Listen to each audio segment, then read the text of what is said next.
Tu es ma lumière. Oh, oh, oh, éternel. Et ça me plaît. Éternel. Tu es ma lumière. Oh, oh, oh, éternel. Tu es ma lumière. Éternel. Avec toi. Avec toi. Avec toi. Je n'ai précipité. Fini comme un amen. Avec mon Dieu. Avec toi, mon Dieu.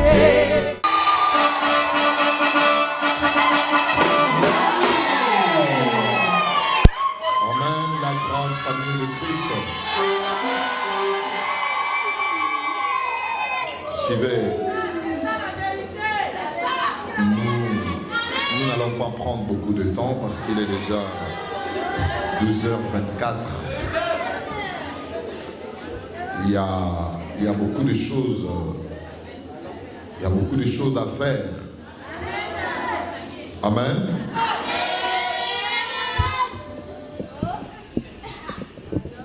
Un homme trompe-t-il Dieu? C'est une question.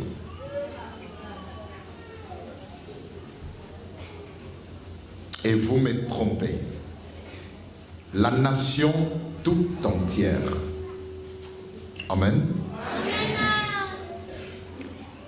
Un homme trompe-t-il Dieu est une expression. Amen. Qu'est-ce que ça veut dire cette expression? Ne pas vouloir remettre à Dieu ce qui lui revient de droit. Amen.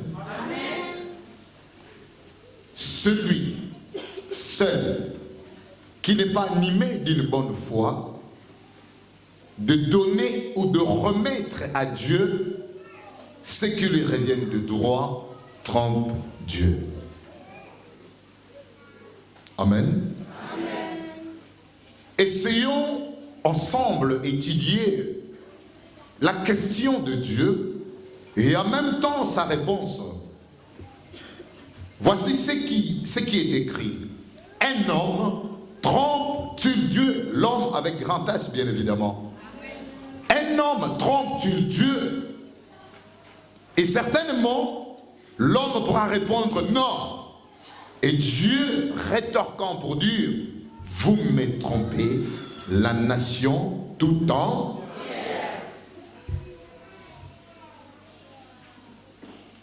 Vous êtes frappé par la malédiction, vous me trompez. Malédiction, frappé. Qui peut tromper Dieu? Pourquoi est-ce qu'il a parlé de la nation? Pourquoi il a fait allusion à la nation? Vous me trompez, la nation tout entière. Pour faciliter les choses, et nous l'avions dit, que lorsque vous lisez dans la Bible d'où on parle de la nation, c'est qu'on désigne qui? Le païen. Il est question ici de comprendre qui est le peuple de Dieu, l'enfant de Dieu, et qui jusqu'à présent se retrouve parmi la nation. Amen. Nous sommes censés ne pas être la nation,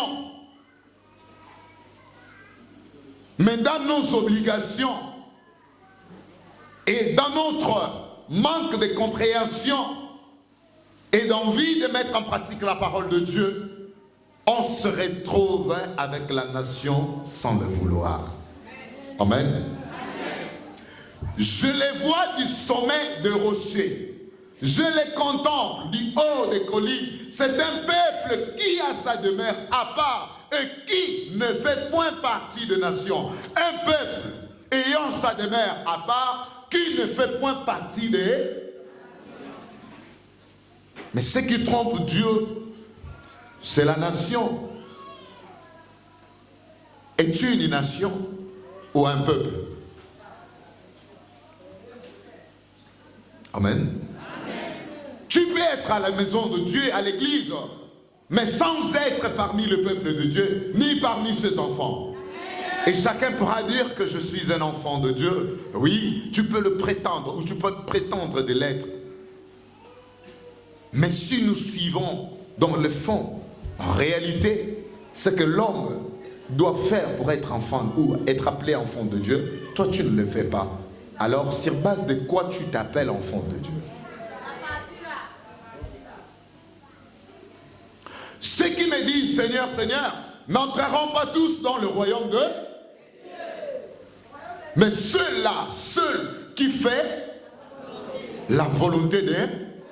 C'est quoi la volonté de Dieu? Amen, peuple de Dieu. Le peuple qui a sa demeure à part, il s'agit de quelle demeure? Il s'agit de la demeure de Dieu. Là où nous venons chercher Dieu, comme cela est écrit dans Deutéronome, mais vous le chercherez à sa demeure et vous irez au lieu que l'Éternel votre Dieu choisira pour y faire résider son, en un mot, l'Église. La demeure de Dieu. Es-tu dans la demeure de Dieu ou pas? Amen. Si tu es parmi la nation, il faut te rendre compte que jusqu'à présent, tu n'es pas encore le peuple de Dieu, alors tu n'es pas encore à l'église. Tu es dans ces bâtiments qui nous préservent de l'intempérie, mais tu n'es pas à l'église qui est le corps de...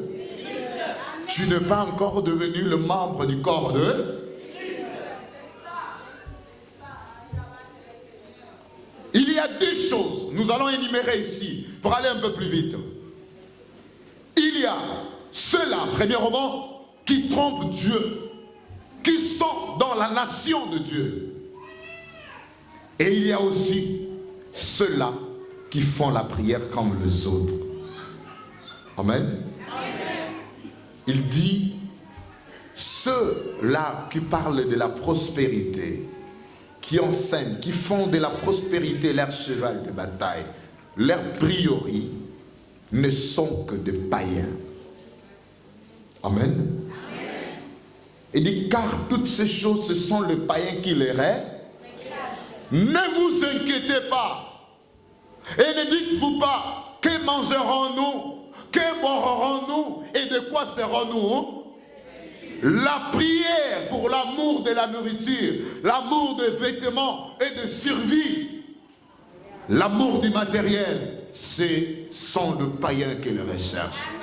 Mais Dieu, votre Père, dira, ne vous inquiétez donc point et ne dites pas, que mangerons-nous, que boirons-nous, de quoi nous serons vêtus, car toutes ces choses, ce sont les païens qui le recherchent, la nation.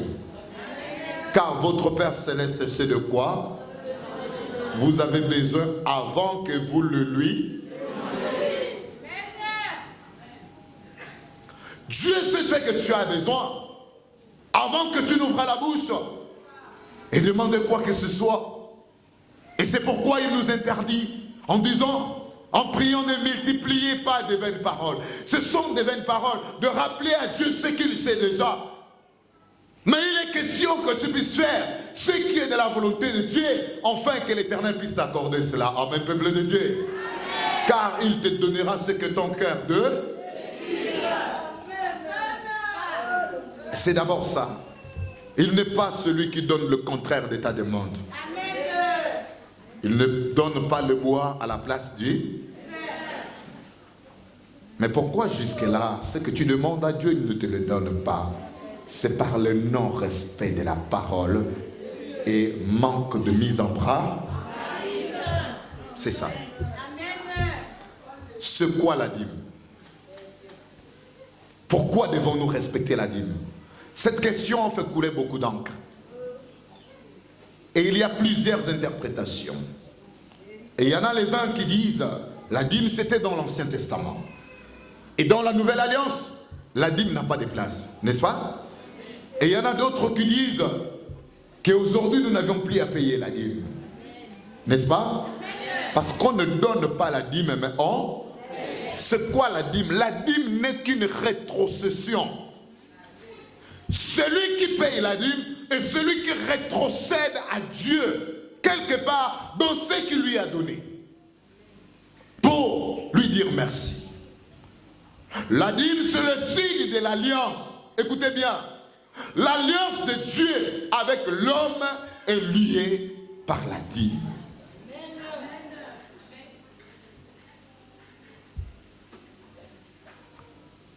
Toute dîme est un dixième.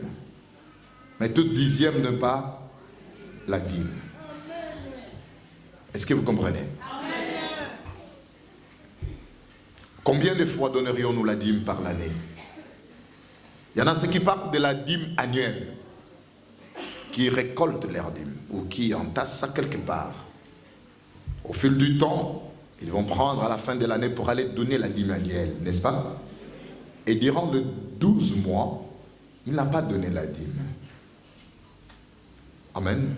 Amen. Nous avions 3 fêtes,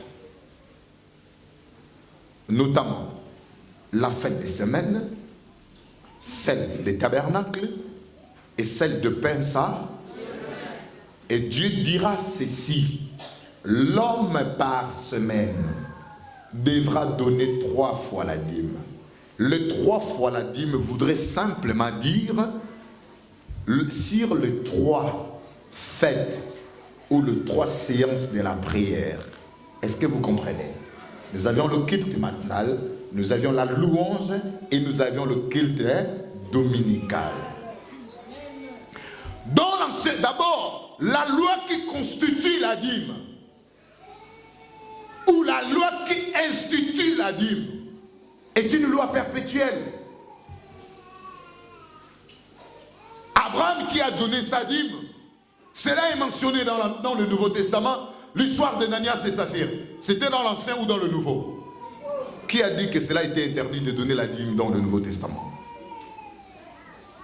Mais les pharisiens ne voulaient pas respecter la dîme à cause d'une simple raison. Qui peut en savoir? Qui connaît la raison? Pourquoi est-ce que les pharisiens n'ont pas voulu observer cette loi de la dîme?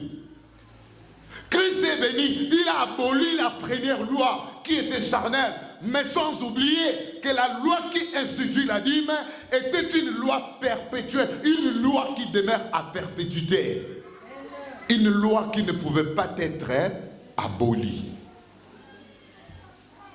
Amen. Amen. La preuve, c'est que c'est dans Hébreux, Épître aux Hébreux, où on a parlé de la dîme qu'Abraham donnait. À qui? À Melchisedec. Qui connaît la première dîme qu'Abraham a donnée à Dieu? Isaac. Très bien. Isaac était la première dîme que Dieu a demandé à Abraham.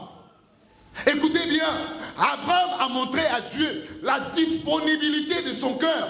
Et que Seigneur, je ne pouvais en aucun cas te refuser ce qui te revient de toi.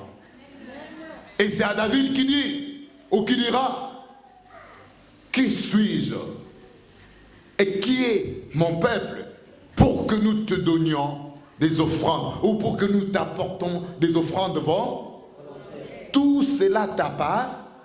C'est ta main qui nous a donné cela.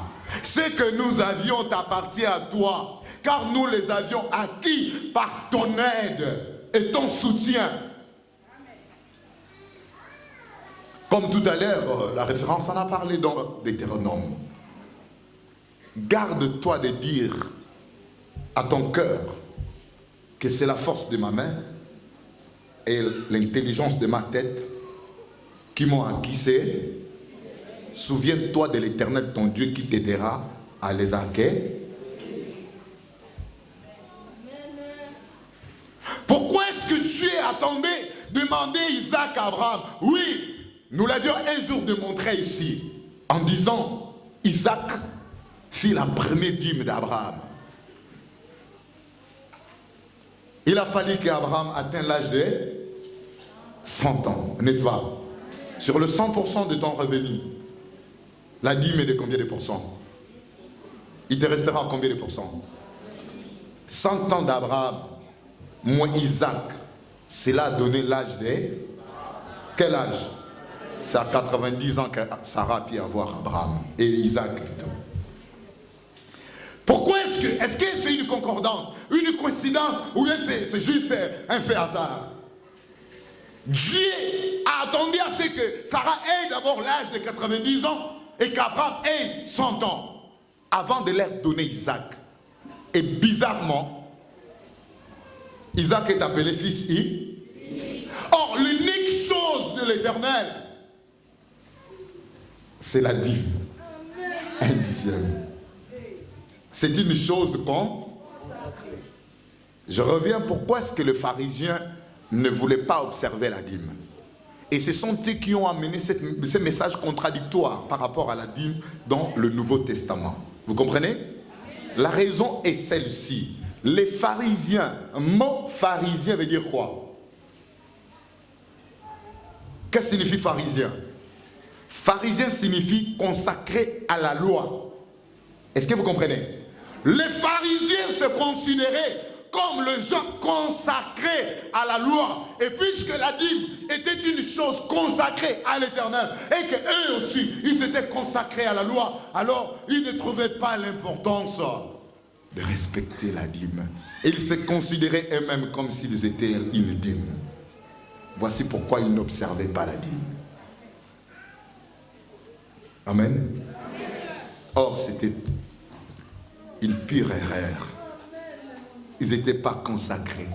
C'est pourquoi Jésus, pour confirmer que les pharisiens, mot pharisien signifie consacré à la loi, et voici ce qu'il dira: le scribe et les pharisiens sont assis où?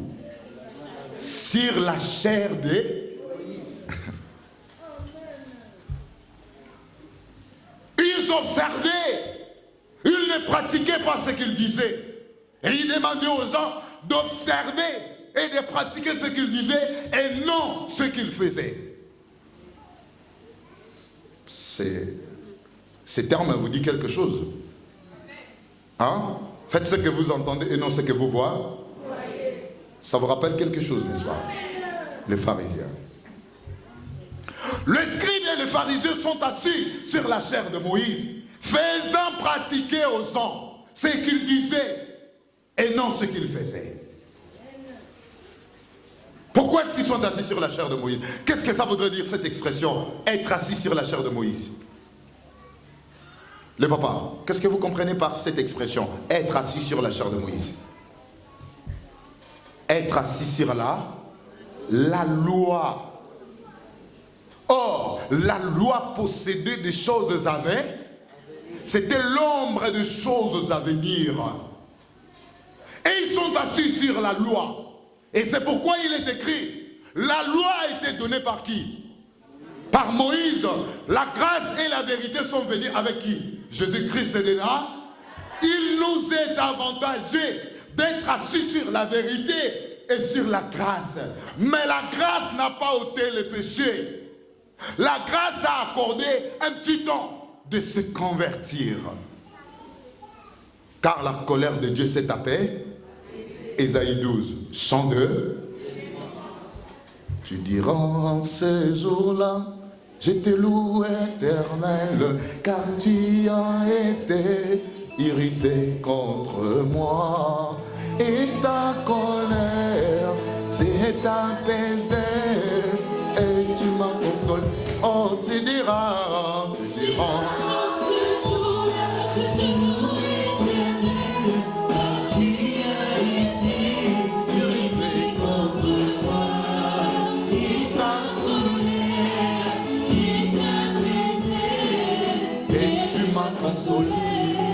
Car tu as été irrité contre eux, et ta colère s'est et tu m'as la grâce.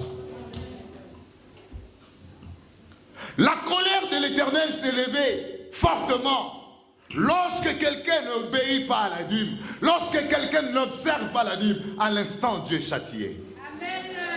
Voici la différence. Voici ce que la grâce nous a amené. Tu n'obéis pas à la dîme, mais l'Éternel t'accorde une nouvelle chance de l'observer. Avant, c'était, tu n'obéis pas à la dîme, en instant, il règle ton compte. Amen. À l'occurrence, Ananias et... À l'instant qu'ils ont menti, l'homme a menti. Ils ont vendu une propriété. Mais ces propriétés ne se vendaient pas. À beau chercher les clients, ils n'en trouvaient pas. Alors, ils ont demandé aux serviteurs de Dieu de soutenir dans la prière pour que la propriété soit vendue. Comme tu étais venu solliciter l'aide du serviteur de Dieu dans la prière pour que Dieu ouvre les portes. Une fois que l'Éternel a ouvert les portes, tu es resté insensible.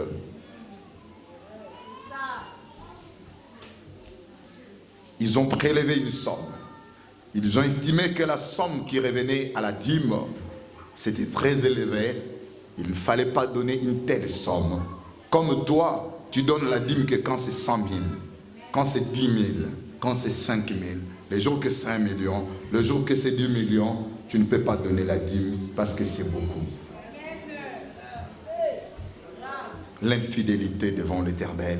Alors tu n'es pas le peuple de Dieu, tu es la nation de Dieu. Jusque-là, Dieu te met toujours dans le rang de la nation. Ceux-là à qui la bénédiction n'a pas été destinée. Ceux-là sur qui l'Éternel ne porte pas son regard. Ceux-là qui n'ont aucune part dans cette affaire. Es-tu celui, celle qui est parmi la nation? Voilà pourquoi tu crieras matin, midi, soir, Seigneur, Seigneur et Saint. Et il te dira, pourquoi m'appelez-vous Seigneur, Saint? Et ne faites-vous pas ce que je...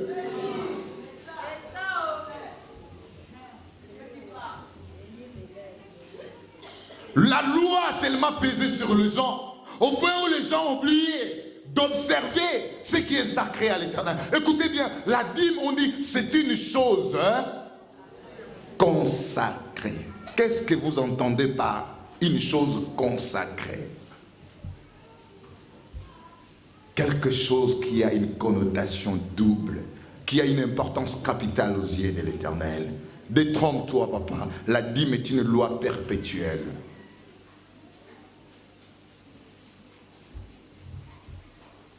Mais c'est seulement toi qui ne comprends pas ça. Amen. Amen. Pourquoi tu ne respectes pas la dîme? C'est pourquoi tu pleures tous les jours. La dîme est un signe de partenariat. La dîme est un signe de l'alliance. Ton alliance avec Dieu, comme ce fut le cas avec Abraham. L'alliance d'Abraham avec Dieu était liée par ça. La première demande de Dieu, c'est que Abraham devrait lui donner Isaac, le fils unique, qu'il a eu à 100 ans et sa femme à 90 ans. La dîme. Il a pris Isaac, il dit, allons, on va aller donner le sacrifice à Dieu. Arrivé sur la montagne, et à mi-chemin, le petit demandait à son père, papa, il y a le chalumeau, il y a le bois, mais avec quoi donnerons-nous le sacrifice à Dieu? Abraham dit, Dieu pour. Pourquoi est-ce qu'on a demandé? On a appelé Isaac fils unique. Parce que ta dîme, c'est l'unique chose. Et cette unique chose, tu auras du mal à donner ça. La dîme est facile. Tu as la volonté de contribuer à la hauteur de 100 000, 500 000, 1 million, mais tu as du mal à respecter une dîme de 10 000 francs. Amen. Amen. Tu peux donner 1 million pour les travaux de l'église, 1 million pour faire ceci, cela à l'église, 2 millions pour contribuer à l'évolution de l'église, mais tu as du mal à respecter la dîme de 500 000. Mos, est-ce qu'on peut aider les pauvres, les indigents, le mendiant sur la route avec sa dîme? Non. Amen. Si on doit aider le mendiant, c'est pour ça Dieu a disposé 5 choses. Écoutez bien, il y a la dîme, il y a le prémisse, il y a l'offrande, il y a l'aumône. Est-ce que vous comprenez? Et il y a le sacrifice. On peut aider le pauvre, le mendiant, les indigents avec l'aumône et pas la dîme. Ni même l'offrande. Qui t'a dit que l'offrande est destinée pour aider ceux qui sont en difficulté? Ceux qui sont en difficulté, ce qui est destiné pour les aider, c'est l'aumône. L'aumône est appelé l'offrande par pitié. La résolution de ton cœur pour aider ton frère, ta sœur qui est en difficulté, c'est l'aumône. Mais l'offrande est destinée pour la construction de la maison de Dieu.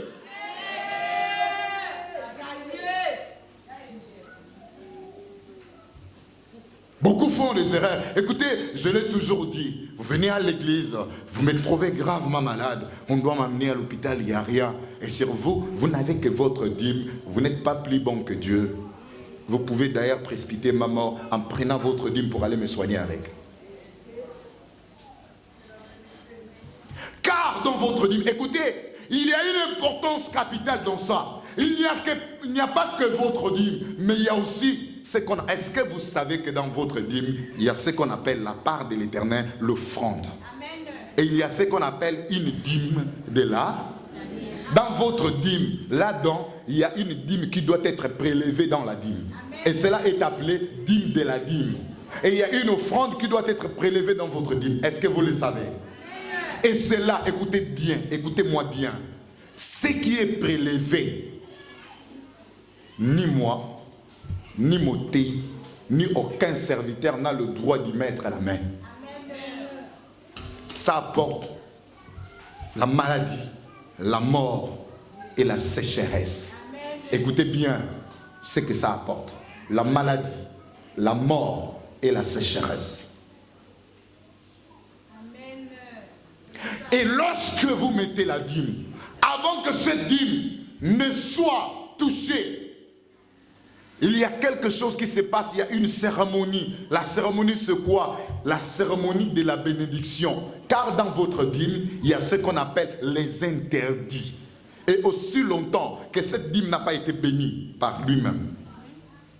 Et cette dîme, on n'a pas enlevé les interdits, cette dîme reste une... Je ne sais pas comment je peux appeler ça. Puisque étant appelé une chose sacrée ou consacrée de l'Éternel, c'est-à-dire qu'avec des interdits, cette dîme ne peut être touchée par qui que c'est, hormis lui-même. Voici toutes ces cérémoniales, et toi tu violes ça. Voilà pourquoi Ananias et Saphir sont morts à l'instant. La grâce est venue nous accorder aujourd'hui une chance, une nouvelle chance, pour que nous essayions de nous rattraper. Amen. Alors, toute dîme est un dixième, mais toute dixième n'est pas la dîme. La dîme, c'est quoi? La dîme, c'est le prémisse. Est-ce que vous comprenez? La dîme en même temps, oui, il y a le prémisse, le premier fruit de vos revenus, et il y a également la dîme qui est également le prémisse. Pourquoi le prémisse? Parce qu'elle se prélève en premier avant toutes des dépenses. Mais quand vous dépensez déjà et vous prélevez la dîme après, ce n'est plus la dîme, mais c'est le dixième de votre revenu. Est-ce que vous comprenez? Vous avez prélevé le dixième de votre revenu qui va dans le même sens, mais pour avoir cette connotation de la dîme, il faudrait bien la prélever en premier lieu, avant une dépense quelconque. Est-ce que vous comprenez? Pas plus, pas moins. L'excès de bonne volonté est punissable auprès de l'Éternel aussi, comme à l'armée. La dîme, c'est 10%, c'est le dixième. Si c'est 100 francs, c'est 100 francs. Si c'est 200, c'est 200. Si c'est 1 million. Et toi, puisque tu en as assez, tu veux donner la dîme de 500 000 à la place de 100 000. Tu as péché contre Dieu. Amen. Prends le reste que tu veux donner là, mettez ça à l'offrande, car l'offrande, elle est facultative. Ça revient de ta volonté. Cela relève de ta compétence. Mais la dîme qui dit dîme, c'est dixième. Le 10% de ton revenu. Point barre. Est-ce que vous avez compris? Amen. Amen, peuple de Dieu. Amen. Celui qui n'observe pas la dîme, il y a quelque chose. La suite, et c'est dans Malachie 4. Car voici le jour vient. Tous les hautains, tous les méchants seront dans le chemin. Car voici le jour vient. Tous les hautains, tous les méchants.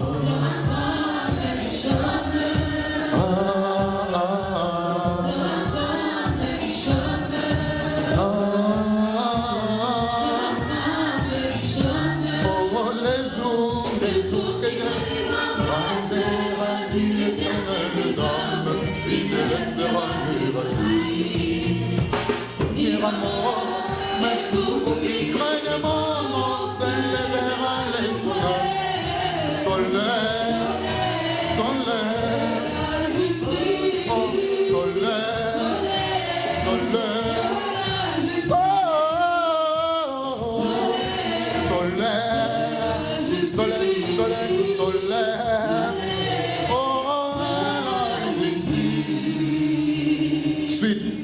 la suite de la prédication. Amen. C'est-à-dire, on peut ne pas exhorter, mais si on prend Malachie 3 qui est enseigné, on lit Malachie 4, on conclut. Mais pas.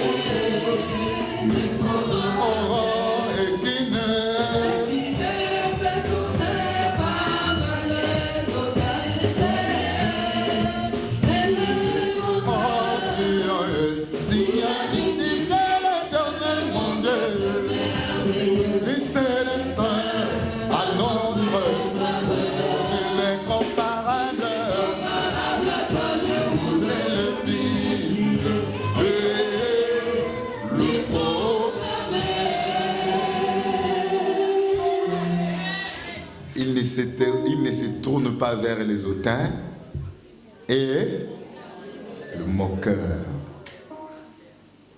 Car voici le jour vient, ardent comme une fournaise.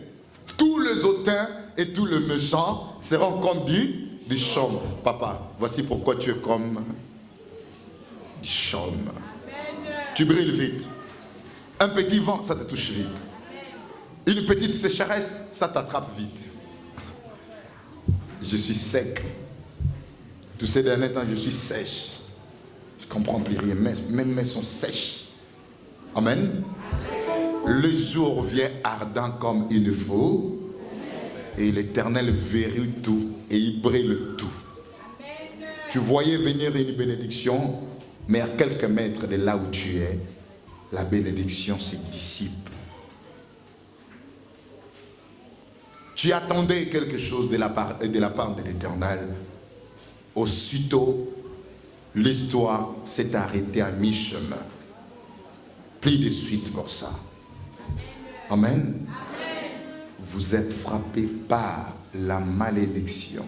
Que veut dire bénédiction? Que veut dire malédiction? Amen.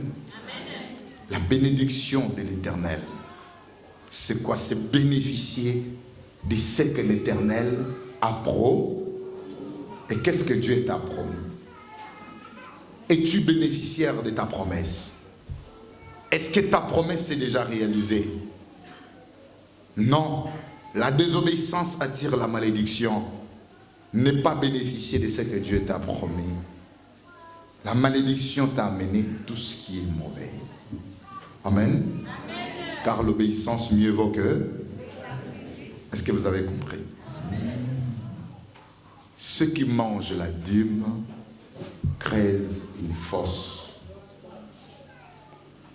Je fais mon commerce, je ne mets pas la dîme. Oui, ça marche, oui. C'est vrai. Tu penses que Dieu dort? Tu penses qu'il t'oublie? Non. J'ai ma société. Est-ce que tu as déjà donné la dîme de ta société? Amen. Est-ce que tu as déjà donné la dîme de ta société? J'ai beaucoup de combats dans ma vie. As-tu déjà donné une dîme de combat? Une offrande de combat, des rachats? Une offrande de culpabilité? Comment veux-tu vivre heureux? Tu te poses tellement de questions, et pourtant je prie tous les jours. Mais pourquoi est-ce que Dieu ne fait pas dans ma vie? Essaye de regarder comment tu pries. Regarde ta position dans la prière. Tu penses que le fait de venir à l'église s'asseoir et sortir, c'est ça ce qui explique ta prière devant Dieu? Qu'est-ce qui prouve que tu pries? Et pour toi, c'est quoi la prière? Puisque tu as dansé et tu penses que cela te suffit, parfois il faut arrêter de pécher contre Dieu en disant de choses, en sortant des mots qui ne conviennent pas, qui n'honorent pas Dieu et qui excitent davantage la colère de Dieu. Bon, si je ne comprends pas, je suis à l'église tous les jours, pourquoi mes choses ne marchent pas bien? Être à l'église tous les jours, qu'est-ce que ça veut dire? Est-ce qu'être à l'église tous les jours, ça veut dire respecter la parole de Dieu? Moi, ça fait combien de temps que je suis à Liloba? Pourquoi ça ne change pas? Attention, regarde ta marche avec Liloba. Cette église est si simple. Cette église est très simple que vous le croyez. Liloba, c'est un lieu de repos. Quand nous étions dehors, c'était facile. On faisait facilement. Étant à Liloba, on fait difficilement. Le cœur est rendu. Et tu ne comprends pas ce que ça veut dire. Ces phénomènes, qu'est-ce que ça veut dire? Mais ça veut simplement dire où se trouve la bénédiction. Il faut comprendre que ton cœur va être lourd. Car c'est un travail. Tu dois te sacrifier. Tu dois te mettre au-dessus de ça. Tu dois surmonter ça pour que tu obtiennes la bénédiction de Dieu. Tout ce que tu as du mal à réaliser pour Dieu, sache que c'est là où se cache ta bénédiction. Et le diable viendra endurcir ton cœur pour que tu ne l'obtiennes pas. Beaucoup ici, peut-être que Dieu t'attendait le jour de la quête. Tu as loupé cette occasion. Mais tu vas continuer à pleurer puisque c'est un Dieu. Il ne parle pas comme les hommes. Il parle au travers des signes. Peut-être qu'il t'attendait le jour des rames de papier. Peut-être qu'il... Oui. Il ne faut jamais négliger quelque chose qui se passe dans la maison de Dieu pour Dieu. Quand tu vois que les serviteurs, même nous qui sommes serviteurs de Dieu, nous mettons la dîme. Est-ce que vous savez que nous payons la dîme? Nous qui sommes serviteurs de Dieu, nous payons la dîme. Pourquoi nous devons payer la dîme? Amen. Si vous voulez comprendre le fonctionnement de la dîme, pour vous épargner plus de détails, vous pouvez lire Nombre 18, à partir du verset 1. Lisez Nombre 18 complet. Vous verrez les lois et principes que Dieu a donnés à propos de la dîme, et il a orienté les serviteurs de Dieu comment gérer la dîme. Il y en a certains qui disent, mais pourquoi on ne prend pas la dîme pour faire avec l'œuvre de Dieu, pour construire l'église avec, pour acheter ceci avec, pour payer le loyer avec. On ne paye pas le loyer avec la dîme, papa. On ne paye pas le loyer avec la dîme. Détrompe-toi. L'usage de la dîme n'est pas ça.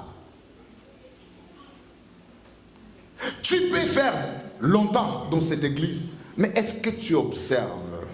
Liloba ne te bouscule pas pour tomber. Non, n'attends pas ça. Fais ce qu'on te demande de faire et tu verras ce que l'Éternel te donnera. Amen. C'est justement ça. Si nous qui sommes serviteurs de Dieu, nous payons la dîme, combien à plus forte raison que toi qui es fidèle?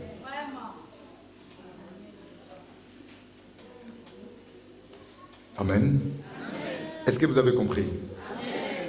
Alors, le jour que tu seras prêt pour respecter, c'est-à-dire que une fois que tu vas devenir obéissant pour la dîme, ce jour-là, tu seras prêt à faire la prière de souvenance. Dieu se souviendra de tes œuvres par la clé d'ouverture qui est là. Tu vois, les œuvres que tu fais sont étouffées par le non-respect de la dîme. Car la dîme, c'est ce qui t'ouvre la porte, qui permet à Dieu de se souvenir de tes œuvres que tu poses. S'il s'est souvenu des œuvres d'Abraham, parce qu'Abraham était celui qui respectait la dîme de Dieu. La porte était ouverte pour lui et Dieu s'est souvenu de tout le reste des œuvres qui venaient après.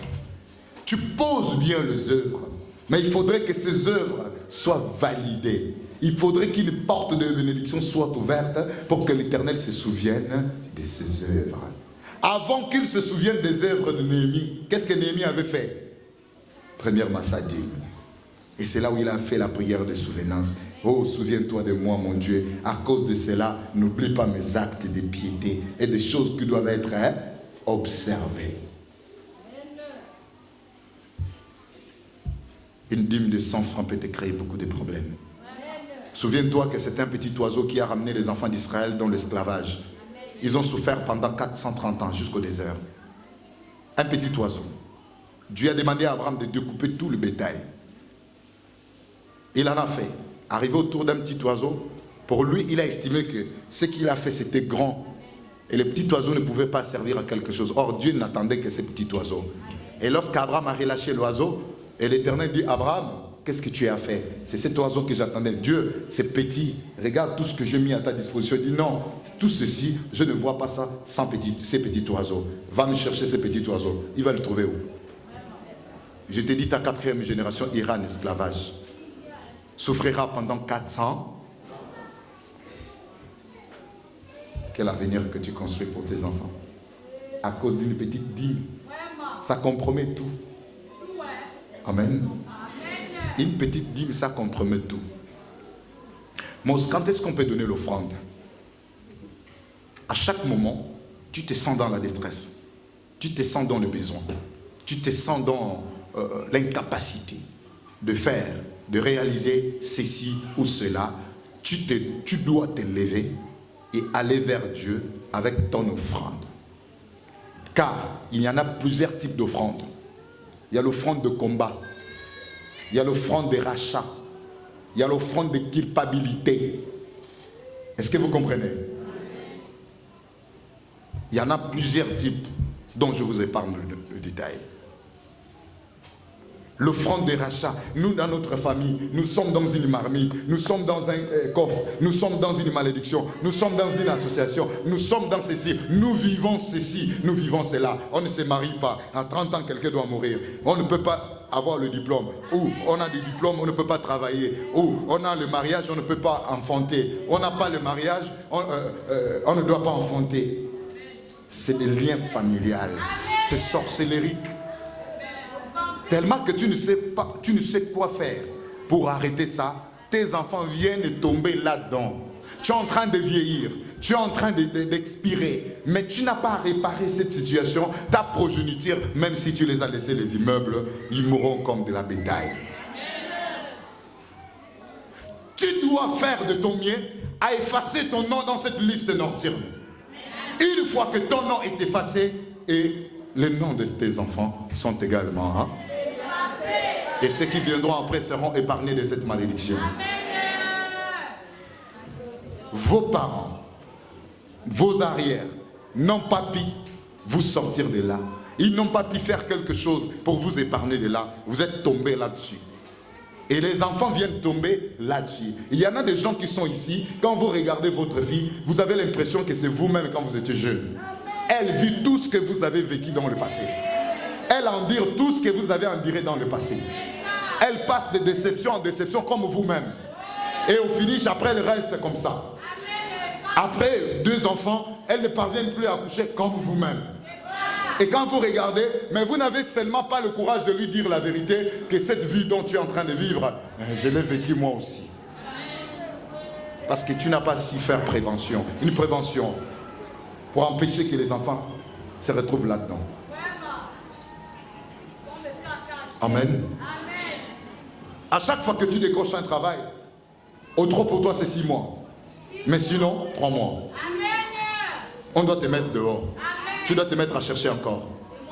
Qu'est-ce qui se passe? Les autres travaillent jusqu'à leur retraite. Pourquoi pas moi? Parce que toi, il y a quelque part, quelqu'un avait signé que c'est comme ça que ça devrait être. Mais toi, tu te contentes à te lamenter, à pleurer tout le jour. D'ailleurs, ce qui ne servira à rien. Sors-toi de là. C'est pour ça que tu pries Dieu. Dans notre famille, tout le temps, on est malade. Tout le temps malade. Tout le temps malade. La maladie là, c'est ce qui nous amène dans la famille. Oh non, après un certain âge, on te trouve avec les diabètes. Ça sort d'où ce diabète? Notre grand-père souffrait de ça. La maladie là, chez nous, c'est héréditaire. Et tu honores ça. Tu es content de dire ça, de reconnaître que dans votre famille, c'est héréditaire. Tu penses qu'héréditaire, c'est un mot biblique? C'est un mot satanique. Dieu n'a pas prévu ça. Il n'a pas prévu que les choses se passent comme ça. Si le grand-père souffrait de ça, qu'est-ce que ça a à y voir avec toi? Mais si le grand-père souffrait de ça, puisque ça a été un sort, et on a dit que ce sort doit aller de génération en génération, alors ça t'a accroché, parce que tu es de la famille. Et toi, en tant qu'enfant de Dieu, tu continues, tu te contentes à dire que c'est héréditaire dans notre famille. On ne sait même pas s'échapper. Et pourtant, tu sais bien comment tu peux faire pour t'échapper à ça. Voici l'offrande. L'offrande brise la malédiction. L'offrande brise la malchance. L'offrande te libère. L'offrande brise le morceau de glace qui est en face de toi, qui t'empêche d'évoluer. L'offrande libère tes enfants. L'offrande libère ta famille. Amen. Tous les jours tu pêches. Tu commets des actes, même par inadvertance, qui déplaisent à Dieu. Mais qu'est-ce que tu fais? Quand tu résolis, pour régler ça, afin que Dieu ne puisse pas te tenir rigueur, on présente à Dieu, dans ce cas de figure, les offrandes appelées offrandes ou sacrifices de kilpa.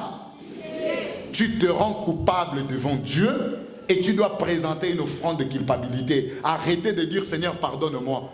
Détrompe-toi, ça ne se pardonne pas comme ça. Tu penses que Dieu t'a pardonné pas pour le simple fait d'avoir dit que Seigneur pardonne-moi. C'est comme ça que ça se passe. Non. Le processus du pardon, il y a des éléments dont Dieu a énuméré dans la Bible. Il y a une procédure pour se faire pardonner qui est insérée dans la Bible. C'est quoi la procédure? Lorsque tu pécheras, même involontairement, Dieu te demande quoi? Amen. Même si tu as péché sans le savoir, c'est écrit dans la Bible. Même quand tu pêches sans le savoir, Dieu te dit, tu devras présenter un sacrifice de kilpa pour se faire pardonner. Maman, après que tu as avorté, et tu dis Seigneur pardonne-moi. Tu dis, oh j'avais déjà demandé pardon à Dieu, non? Ah bon? On ne demande pas pardon comme ça à Dieu. Papa, après faire avorter, tu dis Seigneur pardonne-moi, vraiment on est des pécheurs Seigneur, je n'en avais pas l'intention. Donnez-moi la Bible.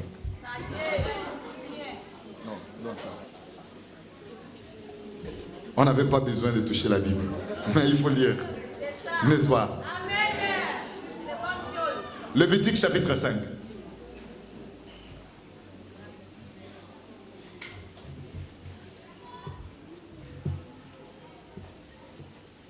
Chapitre 5, nous allons commencer à partir du verset 12.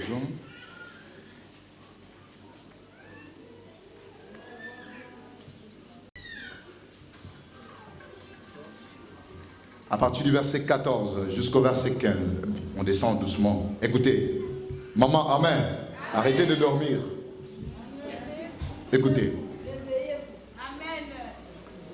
L'Éternel parla à Moïse et dit, lorsque quelqu'un commettra une infidélité et péchera involontairement à l'égard de choses consacrées à l'Éternel, il mangera la dîme. Vous voyez la partie intéressante. Amen. Les papas, amen. Amen. Non, vous n'avez pas bien suivi. Les mamans, amen. Amen. Suivez la lecture, je reprends. L'Éternel, le verset 14.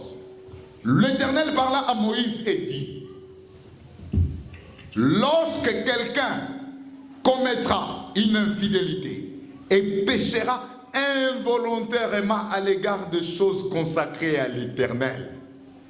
Moi, je ne savais pas, j'ai mangé ma dîme. C'était indépendamment de ma volonté, c'était inintentionnel. Oui, Dieu a reconnu que c'était indépendamment de ta volonté. Hein? Tu as péché, tu as été infidèle à Dieu involontairement. Mais il y a aussi d'autres qui en ont été volontaires. Vous comprenez? La suite.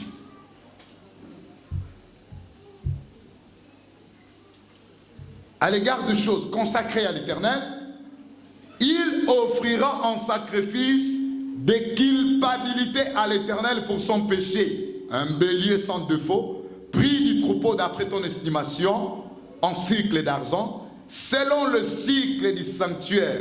Il donnera en y ajoutant 1/5 la valeur de la chose dont il a fistré le sanctuaire. Et il la remettra au sacrificateur et le sacrificateur fera pour lui l'expiation avec le bélier offert en sacrifice de culpabilité et il lui sera Et toi tu dis, Seigneur pardonne-moi, je sais que je péchais, je sais que j'étais hors. Il dit, oui, tous les jours, même vous-même. Voici la procédure pour obtenir le pardon devant Dieu. Arrêtez de dire Seigneur, pardonne-moi. Tu as déjà commis le forfait devant la loi, même si tu as tué sans le savoir. Tu vas quand même, c'est vrai, tu peux bénéficier de la circonstance atténuante, mais tu vas quand même purger la peine, n'est-ce pas? Pour t'apprendre. Devant Dieu, c'est pareil. Moi, je péchais, je ne savais pas. Je ne savais pas que c'était défendu. Je n'avais jamais su qu'il y avait un verset pareil. Aujourd'hui, tu l'as su. Alors, tu as péché involontairement. Ton sacrifice de culpabilité. Je peux continuer. Lorsque quelqu'un péchera en faisant, sans le savoir, contre l'un des commandements de l'Éternel, de choses qui ne doivent point se faire, il se rendra coupable et sera chargé de sa faute. Il présentera au sacrificateur en sacrifice de culpabilité un bélier sans défaut, pris du troupeau, d'après ton estimation, et le sacrificateur fera pour lui l'expiation de la faute qu'il a commise sans le savoir, et il lui sera pardonné. Avant d'obtenir le pardon de Dieu, voici la procédure. Dans le nombre de fois que tu t'es contenté de dire Seigneur, pardonne-moi, comprenez aujourd'hui que tu n'as jamais été pardonné, jusqu'à ce que tu feras le sacrifice de culpa à l'Éternel. Pour reconnaître ta faute, ce que tu as fait, qui ne plaît pas à Dieu, pour que le Seigneur puisse t'aider. Est-ce que vous avez compris? Pour que nous obtenions la rédemption, le pardon de Dieu, par l'entremise de Christ, il a fait quoi? Qu'est-ce qu'il a donné? Il s'est donné lui-même en sacré, de qu'il parle. Il a versé son à la place du bélier. C'est pour cette raison qu'il a été appelé agneau de Dieu qui ôtait le péché. Que Dieu vous bénisse. Amen. Question.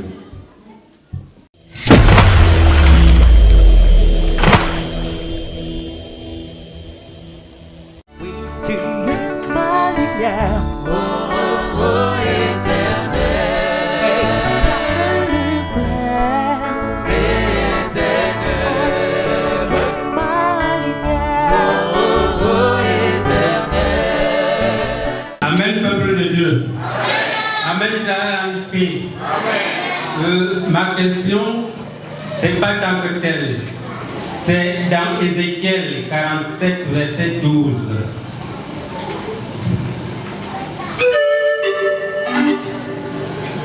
Ézéchiel chapitre 47, verset 12.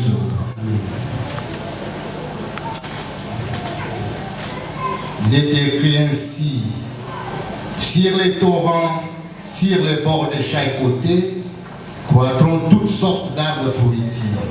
Leur feuillage ne se flétrira point et leurs fruits n'auront point de fin. Ils mûriront tous les mois, parce que les eaux sortiront du sanctuaire.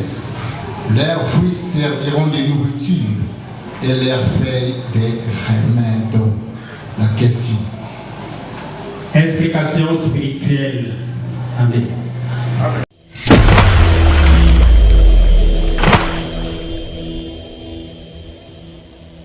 Ézéchiel 47, 12. Amen, papa. Ézéchiel 47, 12. Vous pouvez lire Apocalypse 22, 2. La réponse est là. En fait, c'est similaire, c'est la même chose. Il s'agit de la parole de Dieu. Hein? Nous allons le lire pour plus de précision.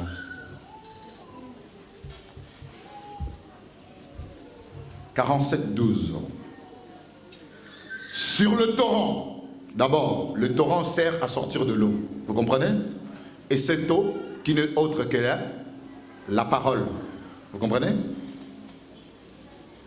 Sur le torrent, sur ses bords de chaque côté, croîtront toutes sortes d'arbres fruitiers. Vous comprenez déjà? Leur feuillage ne se flétrira point, et leurs fruits n'auront point de fin. Ils mûriront tout le mois, parce que les eaux sortiront du sanctuaire. Leurs fruits serviront de nourriture et leurs feuillages de remède. Apocalypse 22, 2. Tout de suite. Au milieu de la place de la ville et sur les deux bords du fleuve, il y avait un arbre de vie produisant 12 fois de fruits, rendant son fruit chaque mois et dont le feuillage servait à la guérison. Là-bas, on a parlé des remèdes, n'est-ce pas? Remède, c'est-à-dire, c'est un produit, n'est-ce pas? Un médicament. Pour se remédier à la situation sanitaire. Ce qui dérange la santé, c'est ça. Il est question au milieu de la place de la ville, sur deux bords du fleuve. Là-bas également, on a parlé des deux bords du torrent. Vous comprenez? Torrent, source d'eau, qui permet à ce que l'eau puisse jaillir. Et deux bords du fleuve, c'est la même chose. Il s'agit de l'eau. Vous comprenez? Sur les deux bords, un arbre de vie, produisant 12 fois de fruits. Qui était l'arbre de vie? Le Seigneur Jésus-Christ est dedans. Et ici on dit dans le sanctuaire sortira quoi? De l'eau. Or le sanctuaire de Dieu, c'est le lieu saint de l'Éternel. D'où sort quoi? Là, l'enseignement, la parole qui est Christ et le feuillage, le remède que Dieu donne, c'est l'Esprit de Dieu qui accompagne l'Esprit de la vérité. Vous connaîtrez la vérité et la vérité vous a. La feuille porte quelle couleur? Que veut dire verte? Vérité de l'Éternel. Couleur verte veut dire vérité de l'Éternel. Donc, l'eau qui sortira, et sur cet arbre qui est Christ, qui produira 12 fruits de l'Esprit. Pour 12 fruits. Nous en avions 9, plus la Trinité, ça fait 12. Vous comprenez? Et cela, en même temps, nous amène vers le 12 comportements de Dieu. Est-ce que vous comprenez? On a parlé de 12 comportements de Dieu. C'est ces fruits. Parmi les 9, notamment, nous avions le fruit de l'esprit, l'amour, la joie, la paix, la patience, n'est-ce pas? La bénignité, la fidélité, la douceur, la tempérance. Et il ajouta, la loi n'est pas contre ces choses. Vous comprenez? Voilà, plus la Trinité, c'est ce qui compose le 12. Et c'est 12 qui nous donne le 12 comportements qui nous ramènent toujours vers la Trinité. 1 plus 2, ça fait la Trinité Sainte. Vous avez compris? C'est-à-dire que l'eau qui représente l'enseignement, l'arbre, Christ, la parole, le fruit, comme nous l'avions dit, le fruit de l'esprit, en même temps cela s'actualise. Cela nous amène vers le comportement de Dieu qui s'est reposé sur chaque apôtre de Christ. Voilà pourquoi au lieu des 70, Dieu a fait le choix spirituel pour rester qu'avec 12, parce qu'il n'avait besoin que de 12 pour qu'il soit porteur du comportement. À chacun un comportement de Dieu. Vous comprenez? Voilà pourquoi ils ont pour constituer quoi? Le corps de Christ qui est l'Église. Le mystère de la Trinité Sainte de Dieu. Un jour, nous en parlerons dans tous les détails. Papa, vous avez compris l'eau qu'il s'agit? Les deux bords du fleuve, comme les deux bords du torrent, c'est l'amour de Dieu et l'amour de Dieu. Au milieu, un arbre de vie et sort. La justice et la réconciliation. Au milieu, un arbre de vie est sorti. Ceux qui mangeront ces fruits auront la vie éternelle. Or, ces fruits n'est autre que le fruit de l'air. Que Dieu vous bénisse.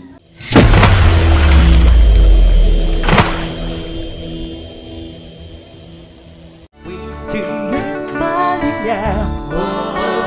Éternel, Et ça me plaît. Tu es ma lumière. Amen, peuple de Dieu. Ma question selon l'enseignement de ce matin, la plus du verset de ce matin, Lévitique 27, verset 30. Moi, je voudrais savoir, lorsque quelqu'un amène le fruit de ses récoltes pour venir donner à la fille des Lévites, dont les serviteurs, et que cela a été rejeté par un serviteur, à qui revient cette malédiction? À la personne qui a apporté ou au serviteur? Amen. Amen.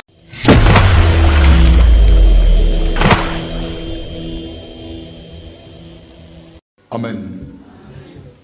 Un serviteur n'a aucun droit de refuser l'offrande de quelqu'un, quelle que soit la nature, hormis la viande. Puisque cette sainte doctrine du Seigneur Jésus-Christ de Nazareth nous interdit de toucher à tout ce qui est le sang et d'en consommer. Vous comprenez? Si vous nous amenez un mouton, nous allons le vendre. Celui qui va acheter, c'est pour décorer sa maison. Qu'est-ce qu'il fera? Il va manger, n'est-ce pas? Celui qui achète, celui qui vend, celui qui touche, celui qui prépare, tous ont fait la même. Ils sont tous coupables devant l'Éternel, sauf ça. Mais aucun serviteur de Dieu n'a le droit de refuser une offrande ou une dîme provenant d'un ou d'une fidèle. On n'examinera point la nature de la dîme. Écoutez bien, une prostituée a droit à la dîme ou pas?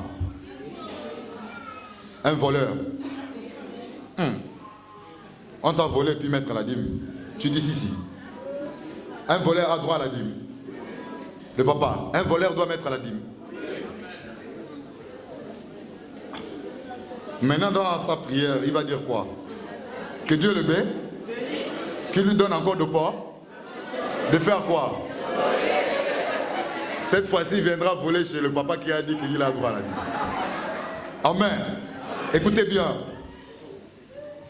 Il est dit, on n'examinera point si l'animal est bon ou pas. Et l'on n'en fera point de chance. Est-ce que vous comprenez? Un voleur a bien le droit de mettre à la dîme. Pas pour que Dieu l'accorde l'opportunité de continuer à voler, mais plutôt pour que Dieu puisse lui donner un métier qui va lui permettre d'arrêter de voler. Comme une prostituée a bel et bien le droit de respecter la dîme, la preuve c'est que la femme adultérine a acheté le parfum d'une grande marque avec l'argent de la prostitution. Jésus ne l'avait pas. Les apôtres ont voulu l'empêcher. Jésus dit laissez-les. Et à la fin de ce qu'elle a fait à Jésus, Dieu a transformé ça. Elle n'a plus continué à se prostituer, mais elle a arrêté. La preuve, c'est que Jésus dit, partout où la bonne nouvelle du royaume sera prêchée, le nom de cette femme ne va jamais dire. Alors, qui suis-je, moi, pour refuser une offrande, une dîme venant d'un fidèle ou d'une fidèle? Si un serviteur de Dieu pense qu'il est Dieu pour refuser ça, bon, il sait sur quoi il compte. Moi, personnellement, vraiment pas. Amen. Moi, personnellement, vraiment pas. Je ne me vois pas en train de le faire. Peut-être Moté. Ou bien moi aussi. Non. C'est pour dire qu'aucun d'entre nous ne peut le faire. Mais à cause des différents... Écoutez bien. Il faut bien expliquer les choses. À cause des différents que tu peux avoir avec un serviteur de Dieu, et lui aussi, s'il est revêtu de la chair, il mélange le travail de Dieu avec les différents que vous avez eu. Il refuse ta dîme ou ton offrande. Et maman, ça n'engage que lui-même. Nous, on est châtiés plus que vous. Est-ce que vous savez que notre jugement est plus sévère que vous? Laissez. Être serviteur de Dieu, c'est difficile, je vous assure. D'abord, votre dîme, lorsqu'elle arrive ici, elle change de nom. Elle devient vos problèmes, vos maladies, vos soucis, donc vous présentez à Dieu par la reconnaissance et l'obéissance. Là où je suis, je prends votre dîme. Cette affaire, écoutez bien, c'est dangereux. Prendre la dîme d'un fidèle, mettez dans la poche. Et d'ailleurs, il y a des parts qui reviennent à lui-même. Il doit bénir ça directement. Je n'hésite pas, il y en a certains fidèles qui en connaissent ici. Depuis, quand tu amènes ton prémisse, si c'est en espèce, séance tenante, on l'appelle. Je dis séance tenante, on l'appelle. Pendant cette période où il n'y a pas l'occasion de faire généralement les actions de grâce, vous apportez votre action de grâce. Si c'est consistant, on l'appelle séance tenante, on appelle le prophète papa, et il y a maman tel, il y a papa tel qui se présente avec son action de grâce, et le voilà. Tiens, vous-même vous parlez avec lui, vous communiquez le montant, il vous bénit, séance tenante. Si vous dites de lui rappeler encore le soir pour prendre la bénédiction, vous le rappelez le soir, vous prenez la bénédiction, et on demande ensemble avec vous la conduite à tenir. À l'instant, s'il dit qu'on envoie, on envoie. S'il dit qu'on envoie après tel jour, on envoie. C'est comme ça. Je n'oserais pas mettre ça dans ma poche. Je ne veux pas moi non plus amener ces problèmes chez moi à la maison. Non. Amen. J'ai toujours dit, jeune que je suis, je ne me vois pas salir mes mains avec. Demain, qu'est-ce que je deviendrai avec Dieu? Si le prophète Condé, depuis combien d'années on n'était pas encore né, il prophétisait déjà. S'il n'était pas droit avec Dieu, pensez-vous qu'on serait ici? Vous serez là? Et moi, je dois commencer à me dérober de Dieu maintenant, ou à me détourner de sa voix aujourd'hui, pour que demain je devienne qui? Hors de question. Amen. Nous aussi, nous cherchons la bénédiction. Nous cherchons que Dieu puisse nous bénir, nos enfants, nos familles aussi, pourquoi pas. Voilà pourquoi vous nous voyez servir Dieu comme nous le faisons. Est-ce que vous comprenez? Voilà, c'est comme ça. C'est-à-dire que nous n'avions aucun droit de refuser quoi que ce soit venant de vous pour votre Dieu. C'est comme ça que ça se passe. Maman, vous avez compris? Voilà. Oui, tu es ma lumière. oh, oh, oh.